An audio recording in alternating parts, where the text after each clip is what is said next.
More moves are coming to the Vancouver Canucks as we get a report from a Canucks insider revealing the Canucks are still looking to acquire an impact forward. We're going to break all this down and more later on this episode. Before we get into that, I just want to give a huge shout out to everyone watching this video. If you're part of the 70% that's not subscribed yet and you're enjoying this daily Canucks content, make sure to go down and hit that subscribe button. We'll be all season long giving you updates from around the Canucks.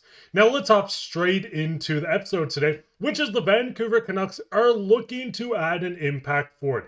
We've seen them go out, make a trade to add to their defense. They moved on from JT Miller, but now we get a report from Sat, and he says Canucks now focus on acquiring an impact forward. Preference is a player in their mid-20s age range that can grow with the core. The main assets they have now is cap space to take on contracts, plus their own assets they didn't have to use to acquire a top 4D. Act 3 awaits. Now looking at this, we know Jim and we know Allvin are actively looking to make a shakeup to this team. As I said, we've seen it happen already, going out to acquire Filip Chytil to put into the second line center spot. You can work your way down. Drew O'Connor has been recently added to this team, but they really lack a high impact guy that can fill in that second line spot. Filip Chytil has been good for the New York Rangers. He can drive his own line, has had a lot of injuries throughout his career, and he might be a shining spot in this Canucks roster. But we know Patrik Allvin and Jim are not afraid to do something else to make a massive change. I mean, looking at the cap space for the Vancouver Canucks right now, 10.7 mil in trade deadline cap space. Current cap space is just shy under 6 million. Projected cap space is 2.3. But looking at this, we know the Canucks have room to make more moves. We know the Canucks, from this report, want to go out and make even more moves. They want to acquire a young,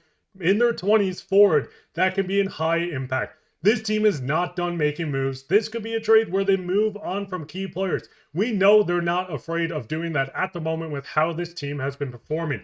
Looking at the trade that happened yesterday, we've seen JT Miller, Brian Truman, Dorrington go out for Chytil, Mancini, and a first. They immediately went out and traded JT Miller, getting back 2 young players and a first-round pick just to flip that first-round pick with 2 cap dumps. And listen, I like Desharnais, I like Danton Heinen, but looking at this, they added a prospect to first, 2 cap dumps to acquire the top 4D they needed in Elias Pettersson and a depth forward in Drew O'Connor. Both these players look great on this roster, but looking at these moves alone, looking at them going out and making massive shakeups, I would not be shocked to see either a guy like Chytil or someone else on this roster. If it's Brock Boeser, that's going to be a tougher pill to swallow. But with this report coming out, it seems like a trade is going to happen maybe tonight or in the next couple of weeks before a trade deadline. Now looking at this, Filip Chytil does seem like a player that might be on his way out. I know we haven't seen Filip Chytil at all join this Canucks team. He's going to play in their next game if they don't trade him. But 41 games, 11 goals, 9 assists for 20 points. Looking at Filip Chytil, he's playing just under 15 minutes time on ice. He's only 25 years old. He is just a couple seasons removed from a 20-goal season. The biggest issue with Filip Chytil is the fact he missed almost an entire season last year with the New York Rangers when he did have an injury.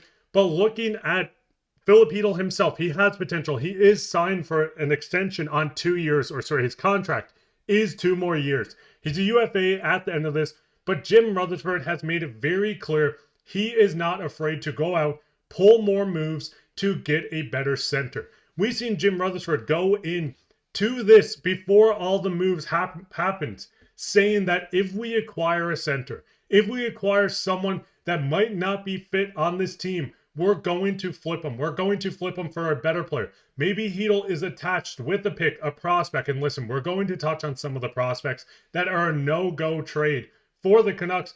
But looking at with what the Canucks have right now, listen, Jake DeBrusk, Petey, and Brock. I really like this top line. Hopefully Petey can get back into his groove with less distractions on this Canucks team. Listen, JT Miller being gone does hurt, but maybe we see Pettersson turn it around. Looking at the second line, Dakota Joshua, Chytil, and Garland. We've seen how good Garland and Joshua were last year. We've seen how Chytil can run a line on his own from his days in New York. So looking at this line, it is very intriguing, but I'm not sure this is the second line that can win you a Stanley Cup without maybe adding at least one player. Now, looking at the third line, Drew O'Connor, Pius Suter, and Kiefer Sherwood, I think this line is going to be filled with energy. Drew O'Connor, from what I've seen from Pittsburgh fans, he is incredible on the forecheck. He has been snake bitten with goal scoring, but he did score 16 goals just last season. This line, I think, is a perfect third line for a playoff matchup. Höglander, Teddy Blueger, and Karlsson.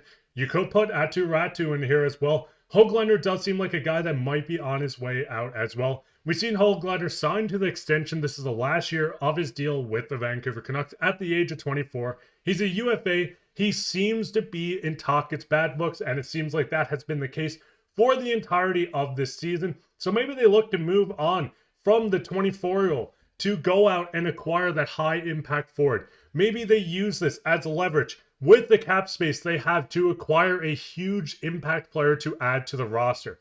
Now, looking at this, Filip Chytil is a big part, and he was one of the main parts coming back in this trade. But I think if you attach him with his contract, with someone like Nils Höglander, this could be a bigger trade than we expected. If you add more picks, when you go to the picks, they have multiple. For the next 3 years, they do have their first round pick. They don't have a second in 2027. In third round picks over the next couple of years, they only have one. They have an extra fourth. The fifth, the sixth are the same, one less seventh. But the Vancouver Canucks have the option to go out and make moves. The cap is going to raise by almost $9 million over the next season. Then we're going to see that really make another jump a few seasons later. The Canucks have their defense filled out. It's not like they had to go out and acquire another defenseman. Looking at the pairings, Quinn Hughes and Tyler Myers, Elias Pettersson, Filip Hronek, Derek Forbort, Carson Soucy, Noah Juleson. I think this is the best pairings we've seen in quite some time. Looking at this, you did acquire a guy that's going to come in and immediately took over that second pairing in Elias Pettersson. They don't need to focus on defensemen anymore. Tom Willender may join this team as early as this season, depending on how fast his college days finish up and when they get knocked out or win the championship. We might see him join this team. Another guy that is untouchable in my books is Jonathan Lekkerimaki. It does seem like the Canucks management has made it very clear that both of these young guys are untouchable when it comes to the team. But with the draft picks, with the guys they have in Abbotsford, they have some young guys in Höglander. Maybe Chytil gets flipped. I like to see Mancini stay on this team. He looks to be a great right-handed defenseman that's still young, a lot of room to grow, and a bit of a bloomer coming out of the fifth round. But looking at this, Canucks fans, looking at the fact that they're looking to still acquire an impact forward. They want to find a mid-20s guy that can grow with this core and not another aging vet. Maybe this is a guy on a multi-year deal. There's so much happening with this team. Looking at this roster, what would you think would add to this roster? And I know a lot of you guys are going to say JT Miller, but other than JT Miller, on this roster right now, who would you like to see maybe fill in that second line center spot? Who would you like to see maybe if they acquire a winger and want to keep Chytil on this team? Let me know down in the comments. While you're down there, leave a like, subscribe, share this with your friends. If you enjoyed this episode, make sure to hit that sub button. We'll be back with another episode later on, so keep your eye out for that.